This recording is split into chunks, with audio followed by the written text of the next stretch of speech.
দেখুন, রাহু গ্রহ না মায়াজালে জড়িয়ে সর্বশান্ত করে থাকে মানুষকে।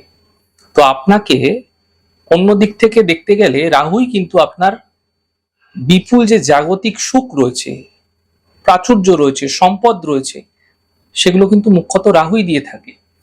তো রাহুর সুফল প্রাপ্তির জন্য আপনার বাড়ির ছাদ, মুখ্যত জানেন তো, যে কোনো জায়গার যে উপরিভাগ, এই জায়গাটাকে রাহু নির্দেশ করে।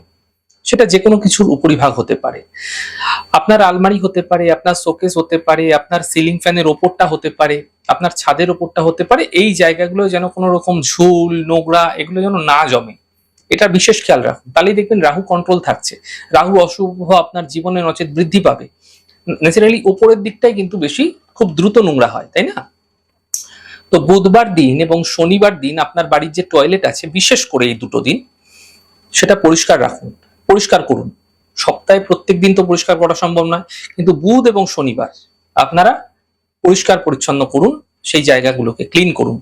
কোনো সাধু বা ফকিরদের কোনো দেওয়া কোনো দ্রব্য, যে কোনো দ্রব্যই দিন, সেটা বিনামূল্যে কখনোই নেবেন না। এমনটি কিন্তু আপনাদের রাহুকে খারাপ করতে পারে। ইলেকট্রনিক্সের অনেকের গৃহেই দেখা যায় কোনো অচল দ্রব্য, অচল ঘড়ি বাড়িতে পড়ে থাকে। অচল যে কোনো ইলেকট্রনিক্স জিনিস হতে পারে, তার টিভি হতে পারে, ফ্রিজ হতে পারে, অনেক সময় দরকার নেই, সেটা নষ্ট হয়ে গেছে, কিন্তু আপনারা দীর্ঘদিন যাবত বাড়িতে ফেলে রেখেছেন। তাহলে সেগুলোকে দ্রুত বিদায় করুন।